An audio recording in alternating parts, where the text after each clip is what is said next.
devidamente sinalizadas, como vocês podem observar aqui no nosso telão. Você não precisa desligar seu celular, apenas use em modo silencioso. Filme, fotografe e poste, sempre usando a nossa hashtag BigFestival 2018. Sejam todos bem-vindos ao Big Festival 2018, o maior festival de games independentes da América Latina. Antes de anunciar nosso próximo painel, eu gostaria de lembrar que você pode enviar sua pergunta e somente pode enviar a sua pergunta pelo nosso aplicativo Big Festival 2018. É só baixar o aplicativo, escolher a palestra e enviar a sua questão, que no final o nosso moderador vai endereçá-las a quem de direito. Aproveite também o sinal livre do Wi-Fi aqui do Centro Cultural São Paulo. Nosso assunto agora é game e saúde. Reabilitação pulmonar, reabilitação motora, exercícios fonoaudiólogos para crianças com problema na fala e até depressão, são os casos que reunidos nesse painel que usam o game como ferramenta para lidar com as questões da saúde. Gostaria de chamar aqui nosso primeiro convidado, que será o moderador desse importante painel. Vamos receber com aplausos e muito carinho Eduardo Kimura. Eduardo, seja bem-vindo.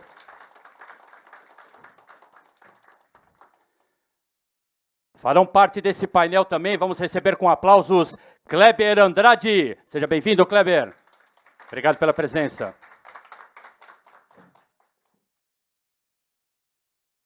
Também fará parte desse importante painel, vamos aplaudir, receber com carinho Bruno Taquinardi. Bruno, seja bem-vindo. Obrigado pela presença. E fechando a nossa mesa aqui de estrelas, vamos receber com aplausos João Bueno.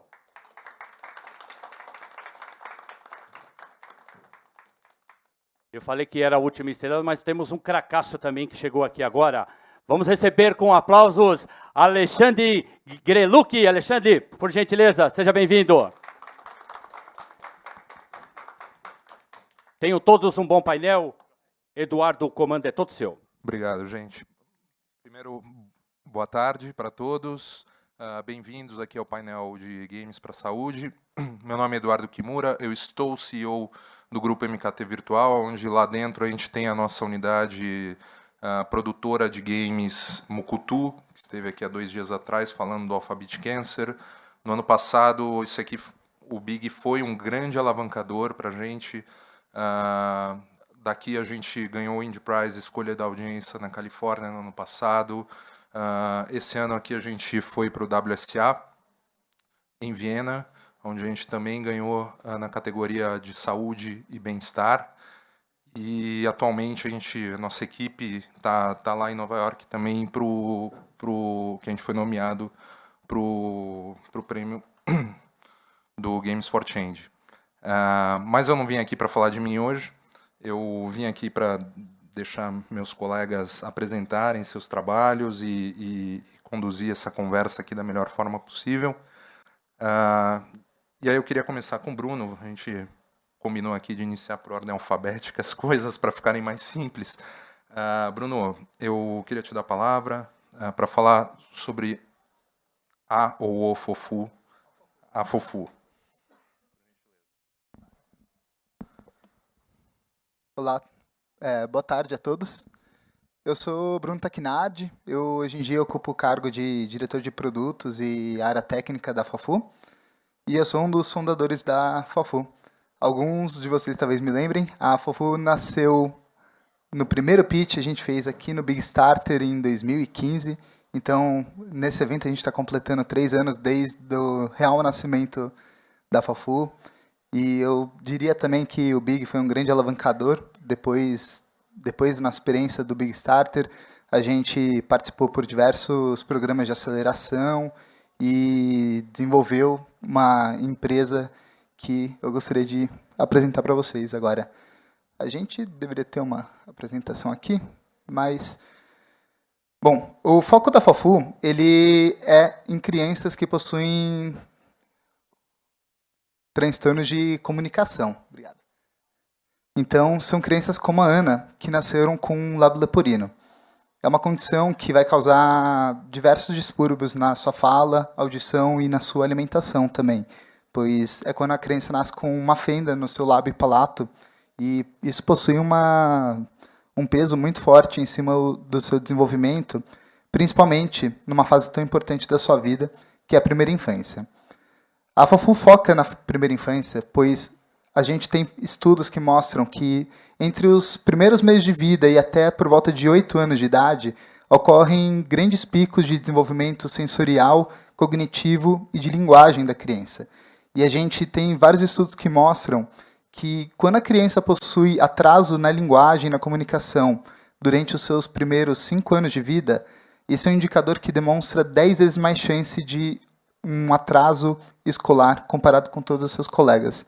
Então, a nossa missão é de evitar que isso aconteça, a gente pegar o problema o quanto antes possível para não deixar isso acontecer. Quando a criança nasce com uma condição como o lábio leporino, ela precisa passar por um tratamento de fonoaudiologia. E para isso, ela vai precisar fazer várias vezes exercício de fonoaudiologia.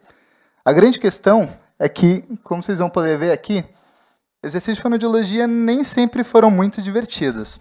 As crianças precisam assoprar pito, trabalham repetindo diversas vezes palavras na sua em frente ao espelho. Good job. Okay, so I'm gonna give you a big surprise after you do this some blowing, okay?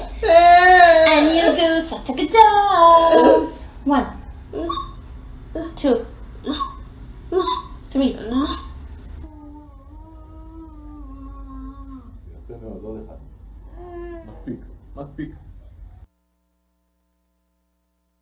Então, como vocês podem ver, engajar as crianças no tratamento não é uma tarefa nada fácil, principalmente quando ela nasce com uma condição que os pais já precisam passar por um certo desgaste no dia a dia. E a grande questão é que, quando o tratamento acontece na fonoaudiologia, a criança normalmente vai uma vez por semana no consultório.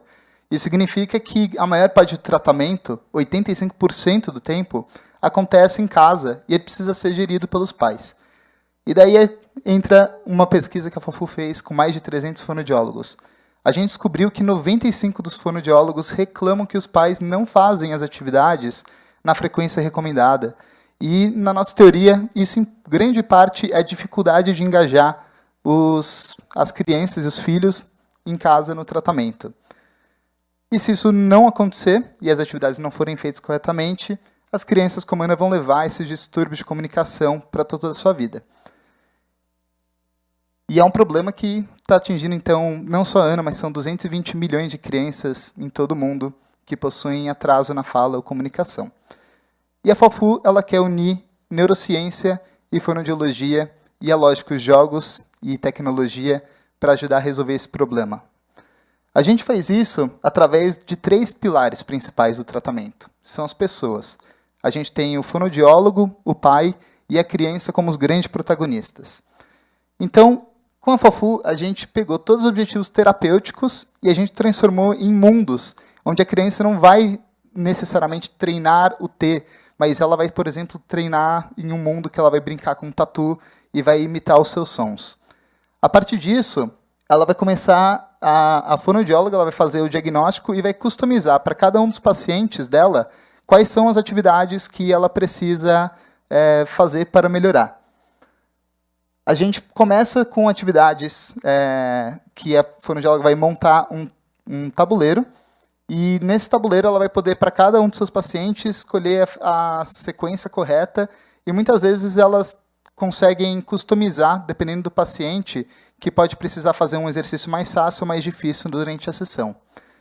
As atividades elas começam com, por exemplo, a atividade de sopro, onde crianças que nasceram com lábio leporino, elas têm uma necessidade muito grande de trabalhar o fluxo de ar pela cavidade oral. Então, é quando a voz sai anasalada.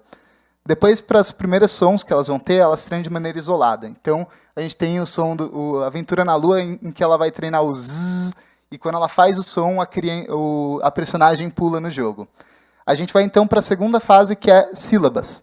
Então, ela vai fazer o zá, zé, zi, zó, zu, nesse jogo aqui, para defender a cidade dos vilões que estão atacando. E a última fase que nós estamos trabalhando na plataforma é aplicação em palavras. Então, nós temos aqui um jogo de reconhecimento de som, onde a criança vai treinar, então, a aplicação do Z em zebra e zangão e por aí vai. E todas essas coisas ela vai repetindo e repetindo durante o dia enquanto ela joga as atividades na plataforma. Então, dessa maneira, a gente, utilizando o sistema do tabuleiro, que a fonoaudióloga monta essa lição de casa, a criança vai sendo guiada durante o tratamento, durante toda a sua jornada.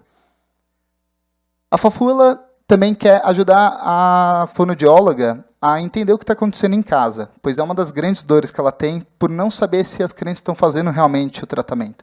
E uma das grandes vantagens da plataforma da FAFU é da gente monitorar enquanto a criança faz o tratamento de casa, e a fonoaudióloga agora tem uma transparência muito maior sobre o que está acontecendo durante o tratamento que ela está montando para cada um dos seus pacientes. E aí a FAFU cuida desse ciclo inteiro do tratamento. A gente ajuda desde o apoio ao diagnóstico, tratamento na clínica, a gente vai ajudar no monitoramento e no planejamento das sessões, e para os pais e crianças no engajamento e interesse das atividades em casa. A grande parte dos produtos da FAFU, a gente tem o reconhecimento de som, a gente tem um sistema de inteligência artificial que ele é utilizado para fazer o reconhecimento do som que a criança está fazendo e transformar isso em mecânica. E a gente utiliza bastante jogos como estímulos multissensoriais, que são as palavras chiques que as fonoaudiólogas gostam de dar para quando a criança pode ter estímulos auditórios, de animação, de visão e de tátil também. Então, isso ajuda muito durante a reabilitação. Quanto mais você estimular a criança, é melhor. E a gente conecta o consultório com a casa. Bom, a FAFU, a gente sabe que nem sempre as melhores das intenções realmente podem ajudar no tratamento. Então, é uma grande parte da nossa missão de fazer estudos. A gente está fazendo estudos hoje em dia na USP de Bauru, na Unifesp e na Unicamp, para ajudar a comprovar a eficiência e ajustar a tecnologia quando necessário. Ano passado, a gente lançou, junto com a doutora Silvana Bomarito, um pôster no Congresso de Otorrino, e esse ano a gente está com mais um pôster sobre os resultados dos nossos estudos no Congresso de Otorrino e estamos submetendo agora também para o Congresso de Fonoaudiologia. A gente tem uma preocupação muito grande de trazer a área acadêmica e comprovação clínica para o que a gente está fazendo, pois é parte da nossa visão que não adianta a gente ter uma plataforma que as pessoas gostem, mas se isso não estiver fazendo bem para as crianças. E a partir disso, a gente vai falar quantas são essas crianças, né? São 220 milhões, como eu falei. É um dado que a gente até espanta. São 1 em cada 4 crianças que apresentam distúrbios fonológicos. Então, é um dado bem grande e são 6 milhões de crianças aqui no Brasil que a gente busca atingir. E a missão da FAFU é de levar o tratamento para todas as crianças. Então, eu vou descrever mais para frente alguns projetos que a gente está fazendo para como a gente leva a tecnologia para crianças de baixa renda e a gente consegue causar um impacto na sociedade como um todo. Ok, só encerrando aqui então. A gente tem uma grande área para expansão, para diversas áreas, síndrome de Down, autismo já são utilizadas. E o nosso modelo de negócios, a gente vende uma assinatura mensal para aproveitar que o ciclo do tratamento é muito longo, durando uma média de 2 anos. Depois do nosso lançamento, no início do ano, a gente já atingiu 1.200, hoje em dia a gente já passou de 2.000 fonoaudiólogos na plataforma e a gente espera continuar com uma atração muito grande de crescimento para ter um impacto cada vez maior na comunidade. E gostaria de mostrar o impacto que a gente tem nas crianças. Esse é um vídeo de uma criança de autismo. A mãe, ela postou no Instagram dela, era uma criança que não interagia com nenhuma atividade, ela começou a interagir com a FAFU. E o nosso projeto com a Prefeitura de São Bernardo dos Campos, onde nós estamos trabalhando direto com as UBSs, com um atendimento de mais de 200 crianças que possuem baixa renda, e a FAFU está ajudando muito as fonoaudiólogas durante o engajamento dessas sessões. E tudo isso, a nossa equipe da FAFU, acho que tudo isso não seria possível, e todos eles estamos juntos para trabalhar no nosso propósito de levar um tratamento de qualidade para todas as crianças. Obrigado, Bruno.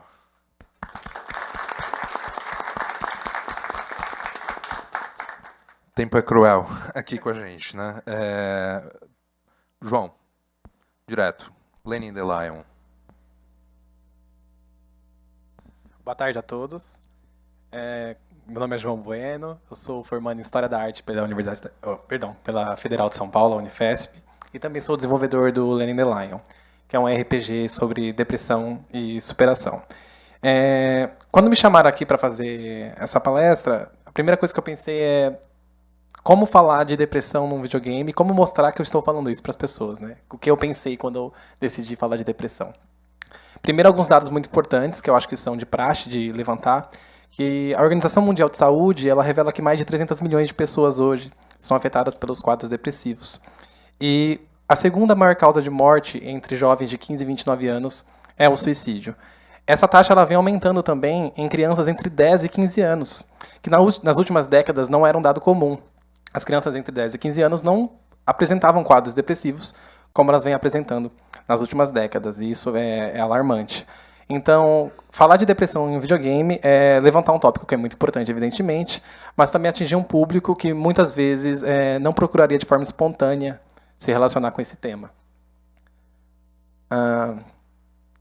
Então, primeiramente, quando a gente vai falar de um tema desse, que é um tema mais específico, a gente tem que levar em consideração que eu sou um desenvolvedor independente, né? Então, falar de um tema que é um pouco mais intimista é algo que se torna mais comum. Enquanto grandes indústrias, como as empresas AAA, como a gente chama as indústrias que fazem jogos grandiosos, elas vão trabalhar com gêneros que têm um nicho específico. Então, falar de depressão em um jogo independente torna a tratativa muito mais intimista, muito mais próxima de uma poética e com um recorte muito específico. Falar de depressão, como eu acabei de comentar, é um recorte porque a depressão ela não é como outras doenças, ela não possui características únicas pré-definidas. Quadros depressivos em certas pessoas vão apresentar características como pânico, reclusão, em outras pessoas, por exemplo, vão apresentar uma ansiedade muito grande, um apetite fora do comum, mas não necessariamente reclusão. Então, trabalhar com essas questões dentro de um videogame é poder apresentar uma perspectiva, um recorte, que assim como qualquer outra mídia, como o cinema, por exemplo, faria. E da mesma forma, como a gente fala de cinema independente, ou quando fala de grande indústria do cinema, temas mais intimistas se tornam muito mais próximos dos jogos indies e do cinema independente. Então, a gente percebe que as mídias independentes conseguem se relacionar com esses temas de uma forma muito mais constante, muito mais efetiva. Seja porque o tema não está se preocupando necessariamente com o nicho do marketing, da venda, mas também está se preocupando com questões que vão atender um público específico, que vão ter um feedback muito mais próximo do desenvolvedor, do criador.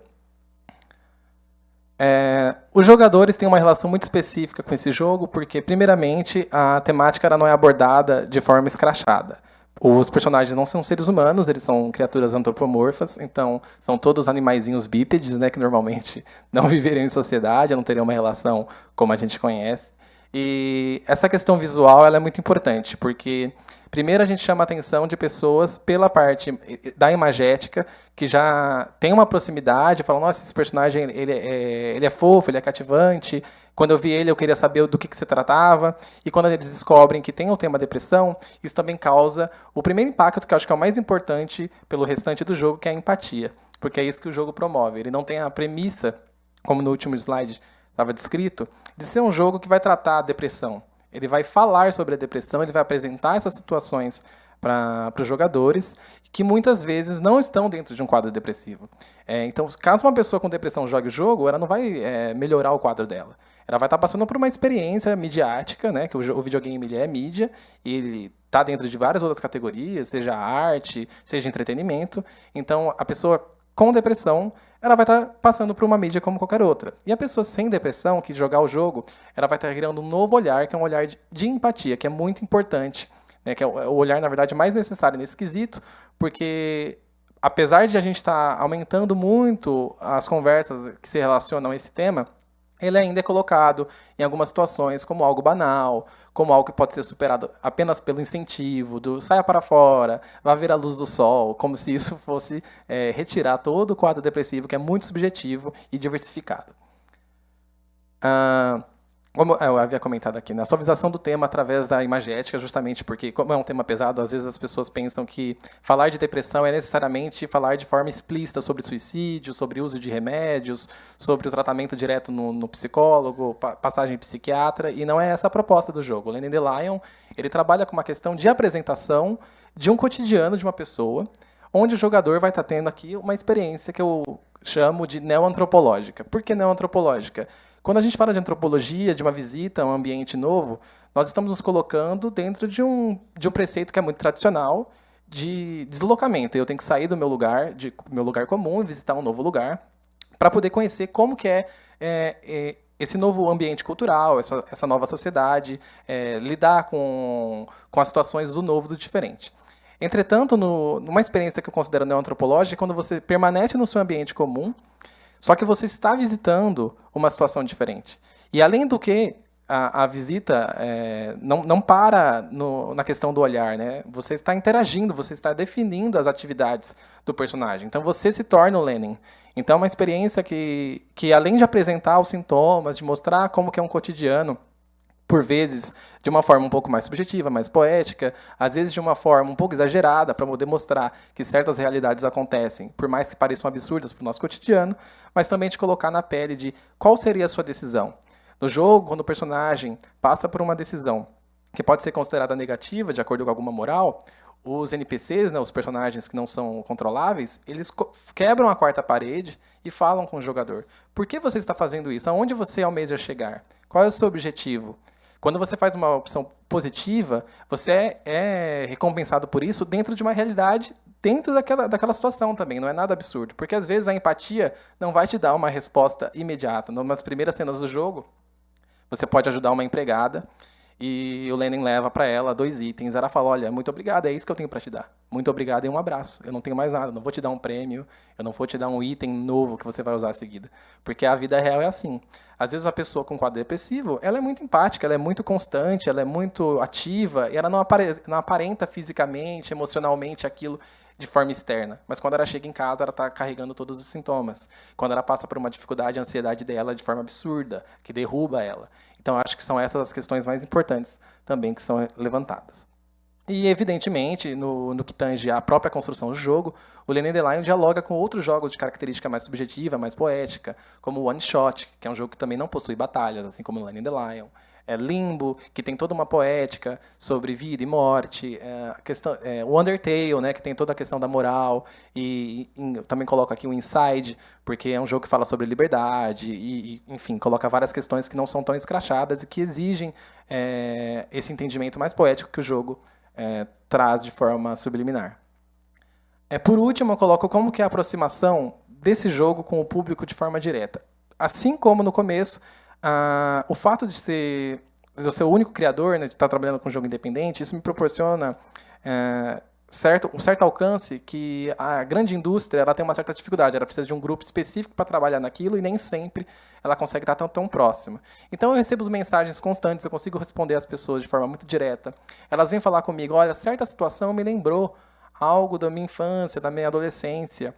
E o jogo, ele passa essa mensagem justamente porque eu estou muito próximo dos jogadores. Se eu fosse uma grande indústria que eu recebesse diversos e-mails, muito dificilmente, né, seria muito complicada uma resposta diária. E todos os dias eu estou nas redes sociais, todos os dias eu estou respondendo comentários. Quando eu faço streamings, as pessoas vêm falar do jogo. Então a relação com o público, com o jogo desse tema, que é muito mais intimista, também é muito mais intimista. A relação se torna muito mais próxima.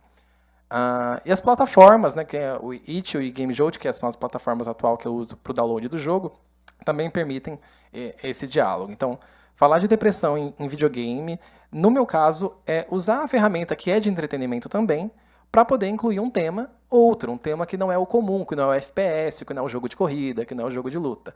É um RPG, ele possui quebra-cabeças, ele possui diálogos, ele não possui batalhas, mas ele está falando do tema depressão.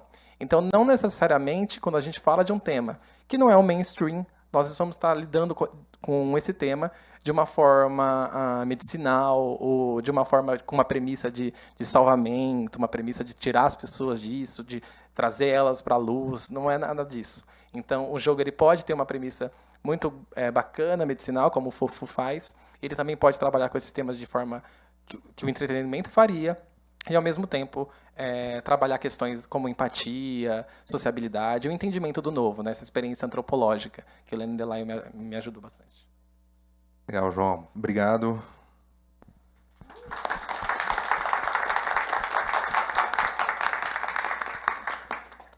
Gente, tá aberto para perguntas aí pelo aplicativo, se vocês tiverem alguma pergunta depois. Daqui a uns 15 minutos, essas perguntas devem chegar aqui, tá?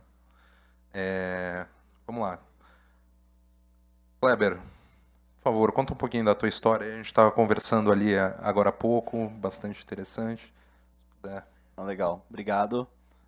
Boa tarde a todos, eu sou o Kleber. Deixa eu ver, beleza, apareceu aí. Bom, um pouco de mim, rapidamente, para vocês me conhecerem. Eu estou na área de games há 20 anos. É claro que naquela época o Brasil quase não fazia jogos, então eu só brincava. E aí eu fiz toda a minha graduação, mestrado e doutorado sempre pensando em ambientes simulados, robôs e coisa do gênero. E aí eu conheci minha esposa, que é fisioterapeuta, e quando eu fui para o meu doutorado, surgiu a ideia da gente fazer alguma coisa ligado à fisioterapia e unindo meu hobby. E hoje em dia eu dou aula de jogos na FATEC Americana e dou aula no curso de Engenharia da Computação da Unisal, na parte de disciplinas de robótica, de física, de inteligência artificial. E nas horas vagas a gente não dorme, a gente programa jogo. Bom, e aí então durante o doutorado surgiu a ideia de tentar levar essa ideia de jogos para outra área, uma área principalmente bem carente, que era a área principalmente quando pessoas sofrem AVC ou tem alguma lesão medular, alguma coisa do tipo. E ela basicamente é o segundo maior problema do mundo, não só do Brasil. Se vocês olharem a Organização Mundial de Saúde, AVC vai estar lá em segundo lugar. Então é um problema enorme. Dentro desse problema, nós temos, quando as pessoas vão fazer fisioterapia, geralmente elas fazem uma sessão, 2 sessões, se entediam e acabam nem terminando. Porque eu nunca tive problema para fazer fisioterapia, mas todo mundo relata que é extremamente chato. Você ir lá e ficar fazendo um movimento na sua mão, ou no pé, ou ficar recebendo um choquinho, ou alguma coisa do gênero. Então, mesma ideia da Fofo aqui, do pessoal, como deixar no caso nosso, como reabilitar a pessoa de uma forma divertida, né? A gente estava até conversando ali se isso era gamificação ou não. E então eu diria que assim, como deixar uma sessão de terapia gamificada, né? Para a pessoa reabilitar e se divertir ao mesmo tempo. Então, The Catcher também segue a ideia do antropomorfo, né? Que a Disney segue muito bem isso daí nos artigos dela. Então, o esquilinho ele tem uma mão robótica até, justamente assim como todos os personagens da outra série de jogos, esse esquilo é só um personagem de um dos jogos que é para reabilitação da mão.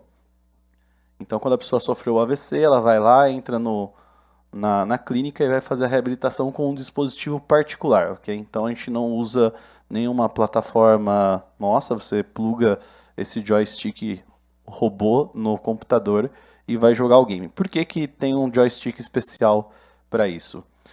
Geralmente, quando a pessoa sofre AVC ou sofre um acidente, alguma lesão do tipo, ela tem inicialmente um problema que ela não consegue fazer o movimento.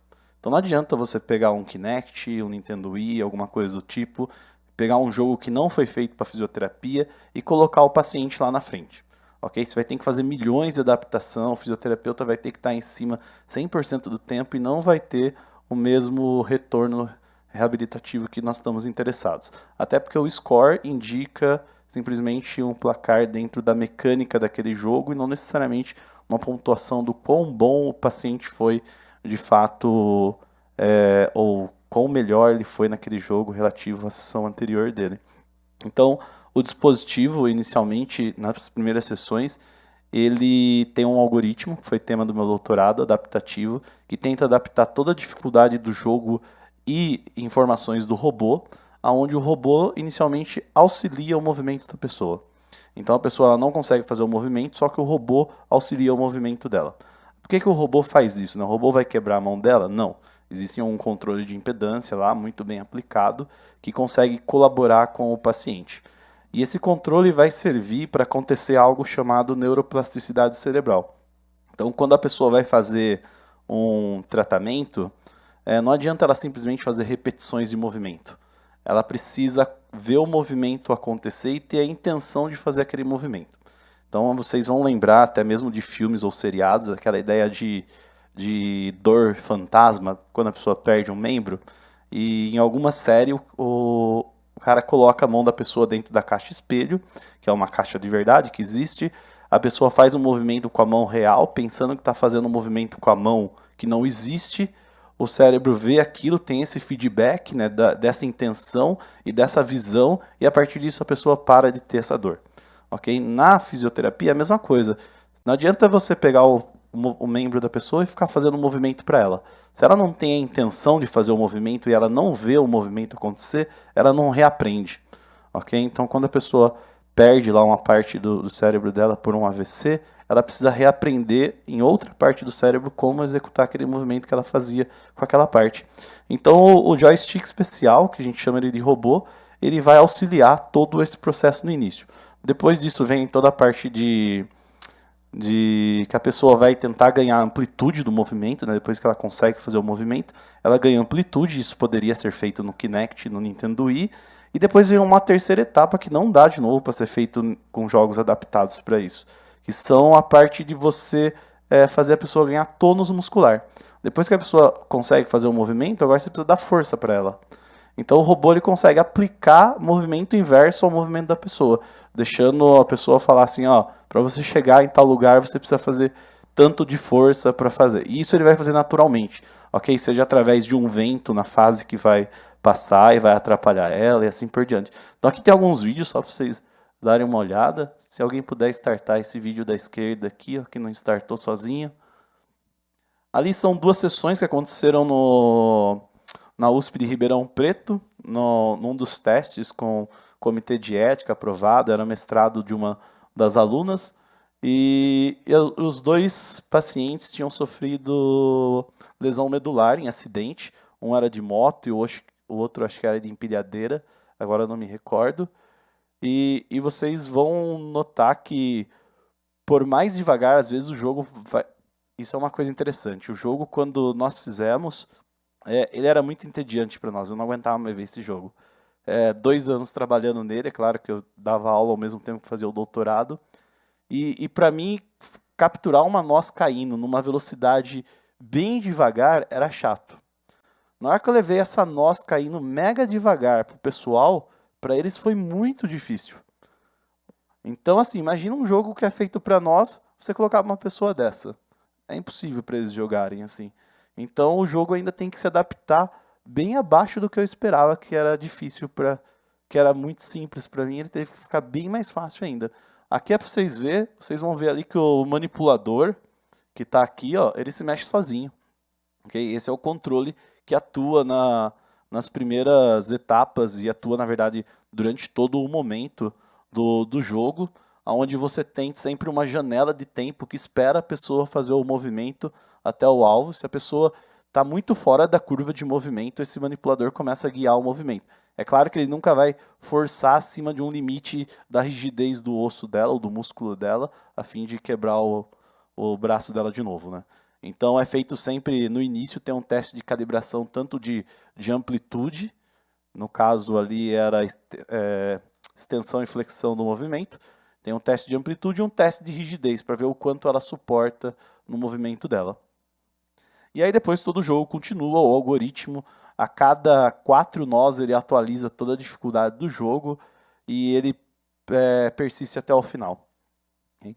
Bom, é claro que, assim como a Fofo, como a gente está na área de pesquisa, vai muito mais além de jogo e alguma coisa. Então tem todo o sistema do médico, o banco de dados global, o sistema do paciente, do terapeuta, diversos sensores que podem ser colocados. E hoje em dia esse sistema robótico está indo para outros tipos, né? Eu também estou trabalhando agora com joystick para asma. Então tem um joystick especial para pessoas que têm asma, plugarem no celular e jogar, com todo o mesmo algoritmo de adaptação. Okay? E a nossa ideia no futuro, por enquanto ele é muito um modelo de pesquisa, é trabalhar com alguns modelos tanto de aluguéis dos robôs, quanto de simplesmente plano mensal para a clínica, ela compra o robô e paga um plano mensal por quantidade de pacientes, alguma coisa do tipo assim. Essa parte é um pouco especulativa porque meio acadêmico, a gente acaba publicando muita coisa e tendo pouco tempo para negócio. E é legal, assim como eles, a gente publicou durante meus 4, 5 anos de doutorado, nós fizemos 12 publicações em revistas só internacionais, basicamente, falando sobre todo o processo de desenvolvimento, arquitetura, algoritmos. Agora, em abril, saiu na Computer Entertainment, saiu agora abril desse ano, nosso outro artigo que explica como esse algoritmo funciona. E aí, basicamente, a gente vai ter uma plataforma própria nossa, que nós temos interesses aí, que está quase pronta, e ela vai servir para uma outra área da saúde também, que virá em breve aí. Você vai poder adquirir direto com o desenvolvedor, né? Então nós vamos poder fazer jogos sobre demanda, nossa ideia. Então sempre o pessoal da UFSCar chega para nós e fala assim, queria fazer algum jogo para esse tipo de problema. E eu e meus colegas, a gente começa a pensar sobre isso. Às vezes eu coloco o aluno para ajudar também. Ou direto pelo site da empresa, né? Que está em desenvolvimento aí. Bom, além disso, então, basicamente, essa área é interessante, como vocês podem ver, porque primeiro que vocês não vão ver empresas quase desenvolvendo, vocês vão ver tipo 2 grandes marcas, uma que é a Rocoma, uma empresa alemã, basicamente suíça. O robô deles custa em torno de 500 mil, mas é um robô gigante, ok? E vocês vão ver uma empresa que é a Emotion Interactive, parceira do MIT, que ela também tem robôs caros, porque os robôs deles fazem muito mais do que um movimento, e os jogos são sempre focados em pesquisa. Então a gente tentou trazer uma cara mais game mesmo, do que o pessoal está vendo. Depois vocês dão uma procurada no jogo deles, vocês vão ver que alguns jogos lembram Atari, ok? E a gente reduziu bastante, tipo, sempre focando, vamos fazer reabilitação de um único movimento. Então todo o custo cai muito. Então só para dar um exemplo, nosso joystick de sopro para asma, a prototipagem dele não sai R$120, ok? Onde a ideia é que ele chegue na faixa de um joystick de Xbox mesmo no mercado, R$300. Esse robô é impossível ser tão barato por causa dos motores que estão ali. Então a gente usa alguns motores Maxon, os controladores que é a mesma empresa que fornece controladores e motores para os robôs que foram para Marte. Mas é porque é nível de pesquisa, né? Então nível de pesquisa você encarece para testar com as melhores soluções possíveis, depois você tenta reduzir custo. Bom, acho que da minha parte é isso aí.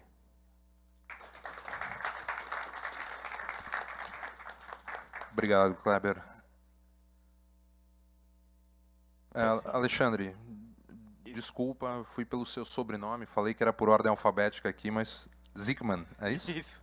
Vai Uma em das frente, poucas Kai. pessoas que acertam. Obrigado. Pessoal, boa tarde. Então, meu nome é Alexandre.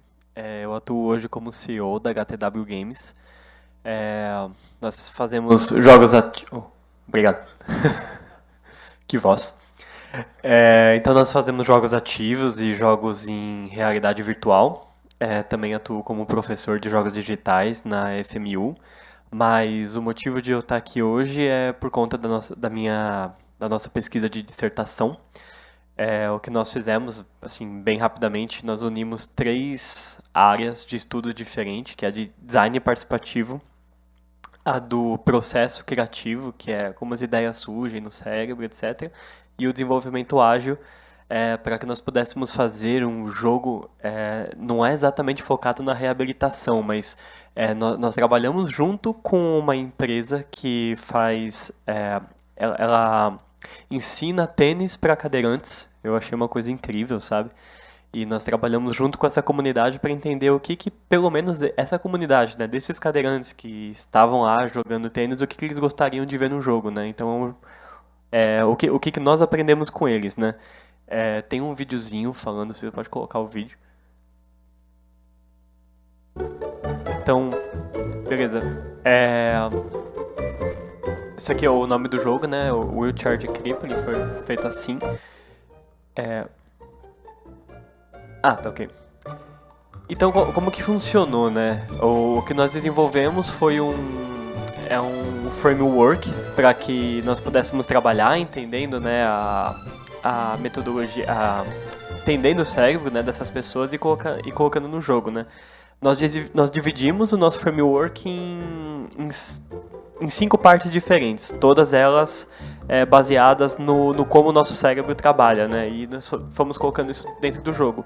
Essa daqui é uma imagem do framework que nós fizemos. As 3 áreas: design participativo, processo criativo e desenvolvimento ágil.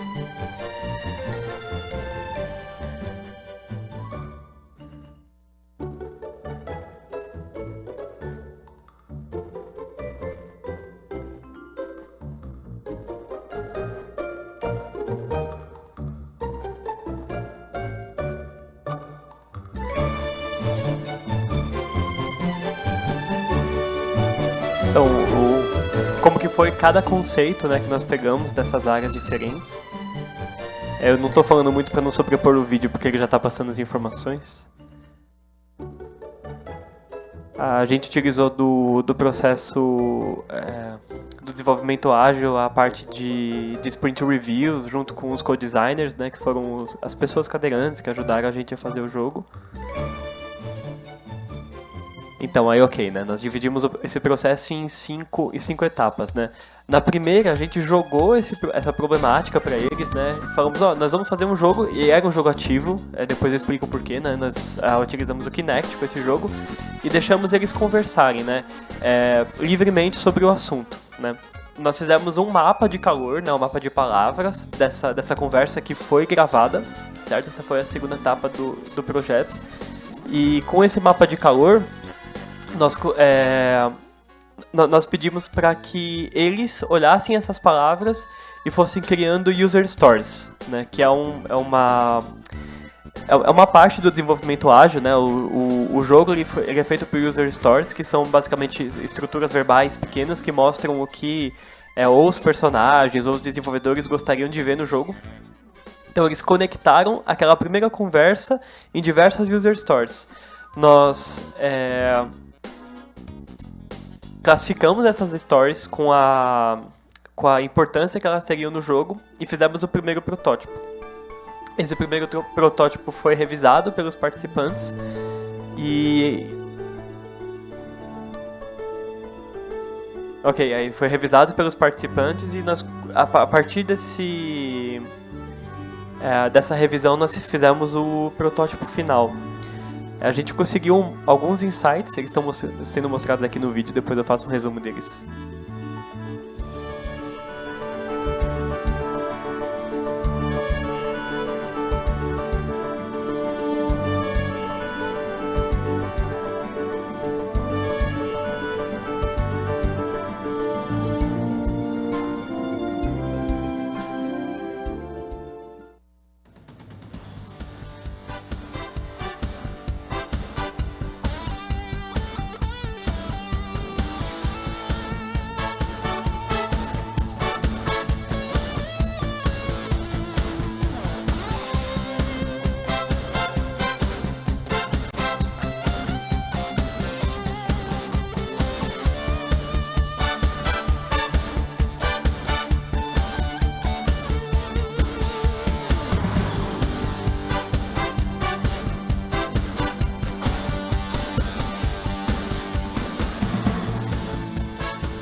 Então tá ok. Eu não falei muito para não sobrepor o vídeo, mas funciona assim, então. O que nós chegamos, né, de conclusão, né, na hora de fazer esse framework? O processo criativo do cérebro tem vários estudos, né, se investigando como ele funciona, né? Mas do que a gente conseguiu coletar, ele funciona por algumas etapas. Na primeira etapa, se você quer ter uma ideia, né? Então o seu cérebro ele faz um brainstorming com as coisas que podem resolver aquele problema, né? Então eu quero pensar, eu vou fazer um jogo sobre essa sala, né? Então o meu cérebro ele começa a jogar um monte de informação ali. Por exemplo, essa sala, então eu tô vendo uma filmadora, eu tô vendo meus colegas aqui, eu tô vendo uma cadeira e aquele monte de informação vai sendo acumulada no meu cérebro, né? Como que nós reproduzimos isso no jogo? Deixamos os co-designers, né, nosso grupo conversando entre eles, para que essas ideias fossem formadas. Na segunda etapa do processo criativo, o cérebro começa a conectar essas ideias, né? Então eu falei, tem a filmadora, tem a parede, tem ali o projetor, enfim, né?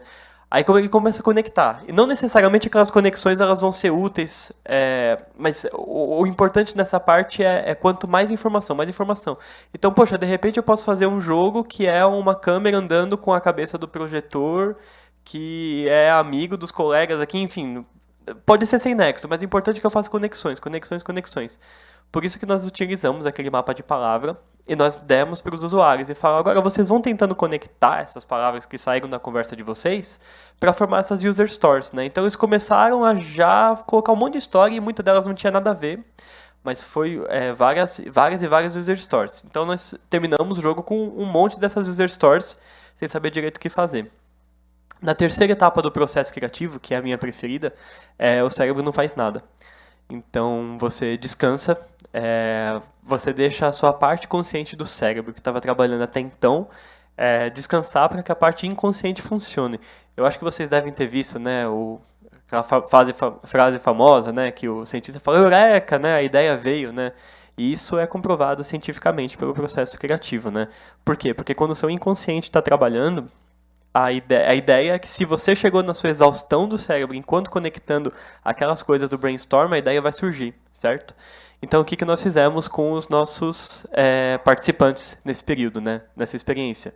Nada. Nós pedimos para que eles não fizessem nada, deixamos eles descansando por 2 semanas, depois nós retornamos à nossa experiência e, por incrível que pareça, deu certo, sabe?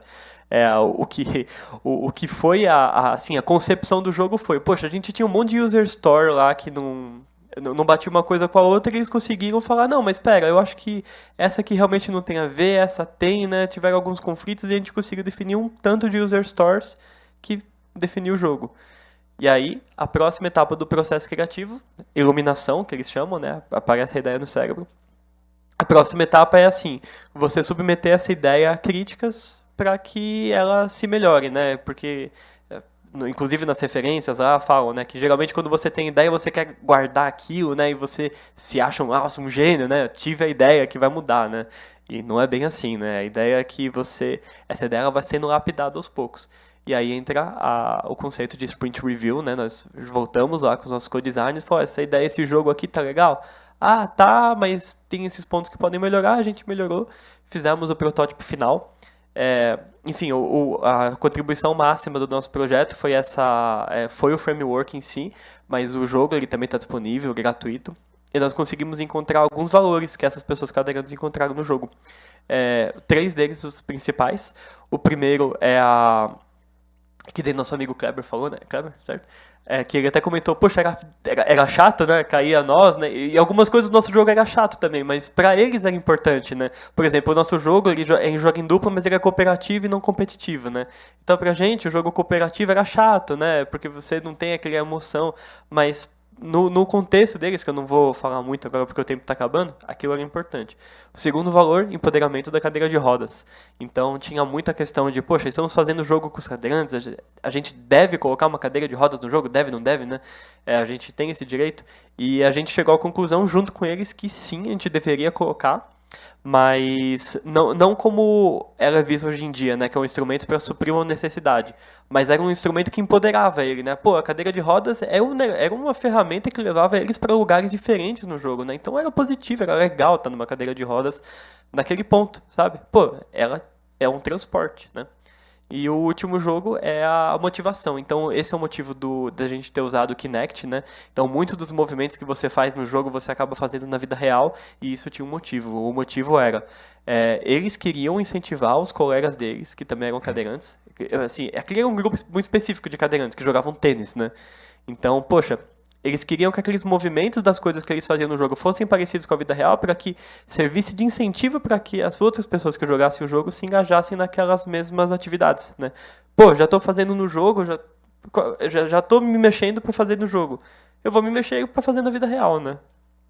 Então essas foram algumas das conclusões do nosso trabalho. Mas eu vou parar agora para vocês conseguirem fazer as perguntas. Legal, Alexandre. Obrigado.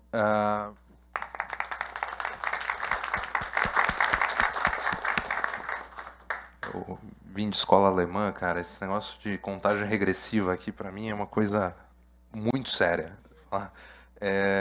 Eu queria deixar, como a gente tem pouco tempo aqui, queria deixar uma última frase ou duas, né, para entender com vocês o que seria o próximo passo de cada um dos projetos, né, olhando na perspectiva de negócio, né, que eu acho que é um dos fatores essenciais e talvez aqui tenha bastante gente ou com numa mesma situação, numa próxima, qual seria a próxima onda daquele meu projeto e como que eu espero resolver isso daí. Então, vamos aqui por ordem aqui, Kleber. Pode começar? Bom, no nosso projeto, basicamente, nós estávamos escrevendo um PIP para conseguir investimento. Então, PIP primeira fase, segunda fase. Então, o nosso próximo passo, basicamente, é conseguir investimento para poder alavancar a produção da série de jogos e principalmente do hardware, que é um pouco caro inicialmente, porque precisaria ter vários para colocar em diversos hospitais, fazer testes em larga escala. Atualmente, nós só temos um.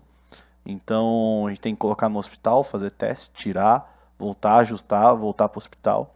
Então, basicamente, seria criar vários hardwares com a ajuda de algum apoiador aí, apoio financeiro, basicamente, e aí depois chegar, de fato, num negócio onde vai ter a venda desses, a venda dos jogos, da plataforma de saúde, entre coisas do gênero.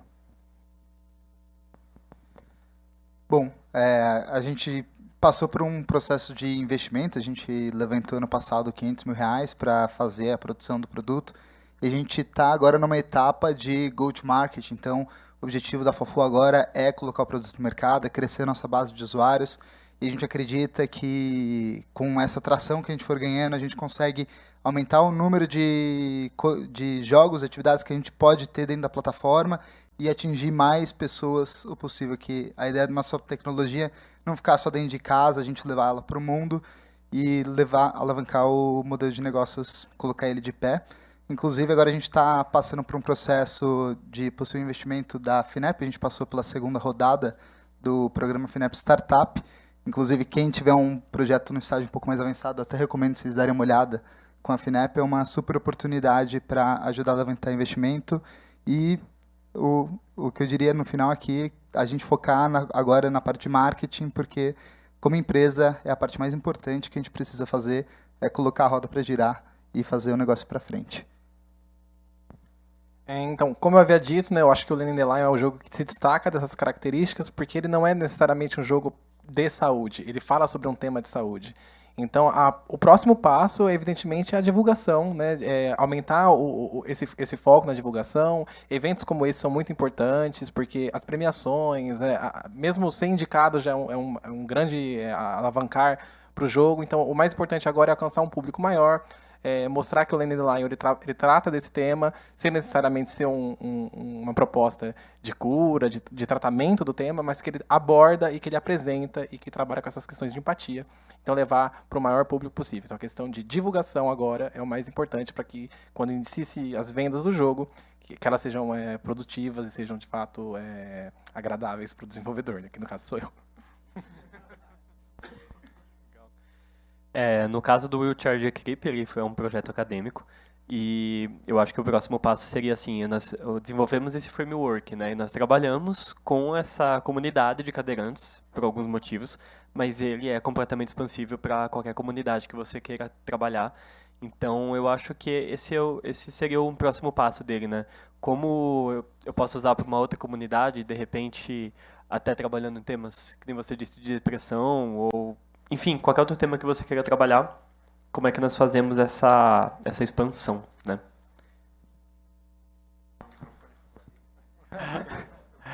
Muito obrigado a todos que acompanharam esse painel, especialmente nossos convidados. Vamos aplaudir nossos convidados, por gentileza. Obrigado pela presença. A programação do Big Festival vai continuar. Nosso próximo painel também diz respeito ao Big Impact Design Thinking, às 17h30, com o nosso Ricardo Ceará Neto. Agradeço a todos aqui pela presença. Peço a todos a gentileza de se retirarem para podermos ocupar a sala novamente. Não esqueçam de subir a nossa hashtag Big Festival 2018. Obrigado a todos. Até daqui a pouco.